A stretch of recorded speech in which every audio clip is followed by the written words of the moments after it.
We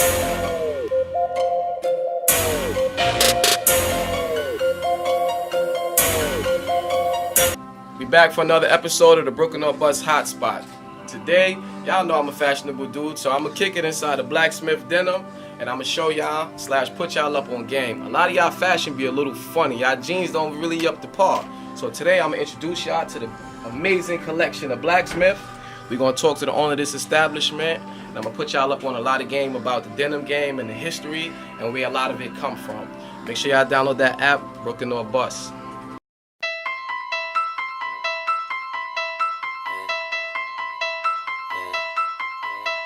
There's a life a nigga die for. With your wife, you be my side hoe. Never seen a nigga fly where I take a ride in the city.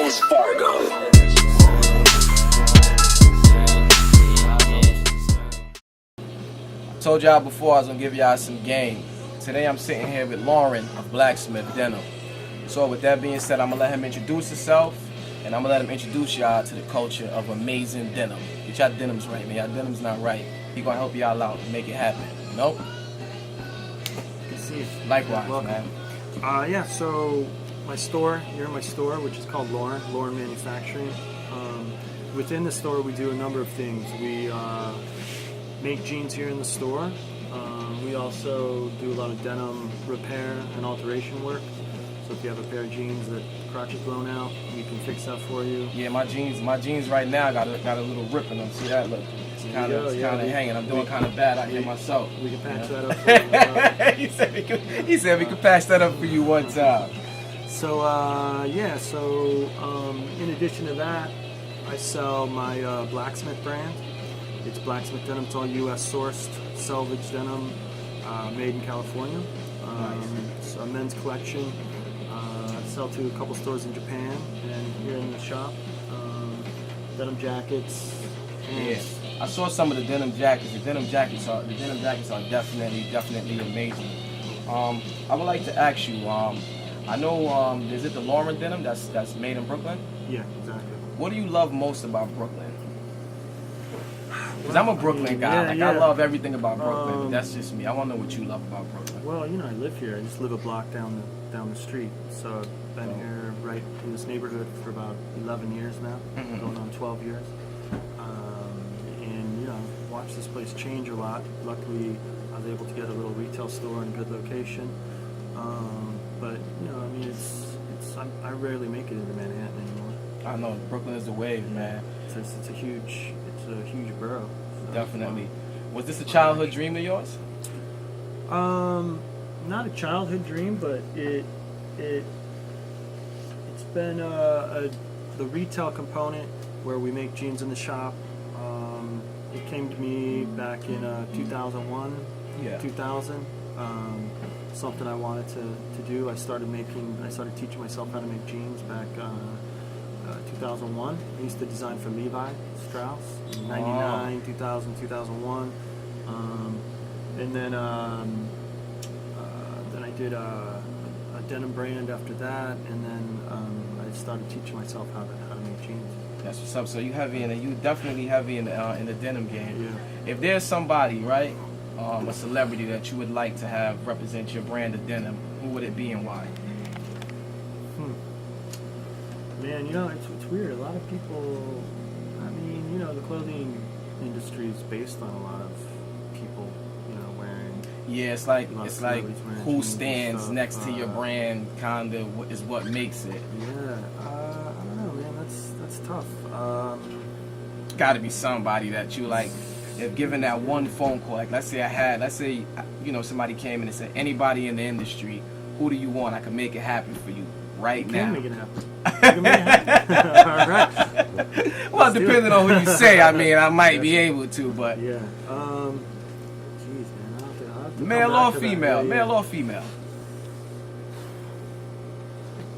I think I'll have to come back to that. All right, we're gonna come back to that question. But in the meantime, I'm gonna just tell him he can use me. I can get it rocking. There you go. Another thing I noticed in here is I never knew that vintage T-shirts were so pricey. Yeah. When I came in here, I took a look around and I saw a vintage tee that instantly I fell in love with. And I had to come back and get it. I'm gonna show y'all the t-shirt in a little while. Once I take my jacket off, I'm gonna flex a little bit for y'all. But let's talk about the vintage t-shirts a little bit. I see a lot of chain stores now, like a lot of people wear like these Metallica t-shirts and you know, these Kiss t-shirts. And what's your take on that? Because I'm sure you've been in the vintage t-shirt game for a while. So how do you feel about like it becoming like a chain thing now? I mean, it's tough because I grew up going to thrift stores and buying tees for like $2, you know. But now when I go, you know, I do a lot of vintage denim shopping, so I find a lot of my denim at these big warehouses, mostly in LA. There are some places out in New Jersey and, you know, around here a little bit, but they're just tough to find, you know, especially 80s. It's just any 80s tees are just really expensive and hard. I never knew they were that pricey, man. And I mean, even from digging through bins and finding these things in these big, massive warehouses, they're expensive. And they're expensive. Like they charge you a lot for them. I just think they're just getting hard to come by, and I think it's because a lot of the chains picking them up, you know, so they're just harder to get your hands on. What's the most expensive pair of denims you ever purchased? Myself? Yes, yourself. Yeah, I think they're about $500, $550. It was a LVC miner's jean. There used to be a Levi's store. And those were just a pair of jeans. Just a pair of jeans. Oh man, $550. Yeah. They were numbered. I think there were only like 500 of them made or something like that. It's funny you mentioned that that those jeans were numbered. I noticed that your jeans from your brand. Is that the Loren brand or the Blacksmith brand? That's the Loren brand, yeah. The Loren brand, I see that it has numbers on them. So how many of those have you made? And why do you label each one of them with a number? Well, you know, when I started first making jeans, the very first jean I made, I numbered. I used to number and date them. And then, you know, over the time, I just kept putting numbers on them every time I made a pair. So I just continued that. So we're around, let me see, this one right here. 470. 472. These things just 473. This is the last batch we just made, so looks like we're about 473. Jeans are being made and they are being pumped out of Blacksmith. You better come down here and get you a pair, and make sure that y'all download that app, Brooklyn or Bus. This is definitely a hot spot that you need to check out. What's the location of your establishment again? Greenpoint, Brooklyn, 80 Nassau Avenue. We're right, make sure it's Nassau Avenue, not Nassau Street. You'll end up in downtown Brooklyn. But it's in between Lorimer Avenue, or Lorimer Street, and then Manhattan Avenue on Nassau. I heard through the grapevine that you used to do work with a couple of heavy people in the industry. Let's take a journey down your industry experience. You know, tell us about that later. I want to know about the Damons. I want to know about the state property. Let's talk about it. Tell the people a little bit about that. So I first started in denim at Levi, Strauss in San Francisco. So that was in '99, and then I moved to New York like the first January of 2003, and I was interviewing with different companies. And, you know, it was, back then, you didn't have a lot of people with denim experience, right? So, it was like Calvin Klein, Armani Exchange, and then one of them was Roca Wear. So I would One go, time you for know, Brooklyn again. I'd go to the different interviews, and that interview, it was Damon Dash, and it was about 10 o'clock in the morning. I walked in, and he was behind this desk getting a shave. Yeah. He had his barber there. He was working 2 cell phones. Oh man, that his sounds little like boy was playing around and like throwing a basketball around the room. And then he had like, I don't know, 10 or 12 of his boys hanging out there smoking a blunt. Oh man, was it 10 o'clock in the morning at my 10 o'clock in the interview? morning? So I was after that I thought. He was like, this guy's gonna be an asshole to me, man. I gotta get out of here. They smoking blunts at 10 o'clock in the morning. I was like, okay, Armani Exchange, Calvin Klein, or Roca Wear. I'm like, I'll take a Roca Wear. So what's up, man. yeah, so it was cool. So once you got hired for that job and you started doing it, so then what they did, so Roca Wear, what they did was put me in in the design director job for State Property, which was owned by Roca Wear, but it was Beanie Siegel's line, State Property. And so I was the design director for State Property. So you was the reason for the ropes in the pants and the 500 pockets on the jackets. Secret pockets all over. Blame him for that, man. that was all Beanie. He needed his little stash pockets all over. That's what's up, man. Where do you see yourself in another 10 years from now? Man, I see multiple stores. I see Blacksmith being international, and we do just expanding. Dope. Yeah, what I have here. I'm gonna take a quick break and I'm gonna show y'all my T-shirt that I purchased from out of here that really caught everybody's attention. I think I'm a fashionable guy, so when I came in here, I saw this T-shirt and I had to purchase it. Make sure you get that. I'm a fan of Skullheads. If you know me, I love Skullheads. So I'm gonna double back and we're gonna talk some more about vintage T-shirts. And I want to know exactly as far as like vintage T-shirts. Like I said, once again, I didn't know that they were that expensive. And I almost feel like a lot of what's going on right now, I'm really not feeling like the chain stores kind of doing it over, because it's not the same. Like even when I purchased this shirt, like I could tell it was washed already. I could tell it was worn already, but it feels so good though. Like it doesn't feel like a hand-me-down or anything like that. Like so, like you're saying, the chain stores will reproduce. Reproduce the old vintage tees, which I agree. It's like I don't really like that either. Stop messing the game up, man. And I don't want to see y'all with no more of those Metallica T-shirts, man. Y'all make sure that y'all come down here to this man's shop and make sure y'all support the authentic vintage T-shirts. True vintage. And true vintage, like he said, quality, not quantity. What advice would you give to your younger self?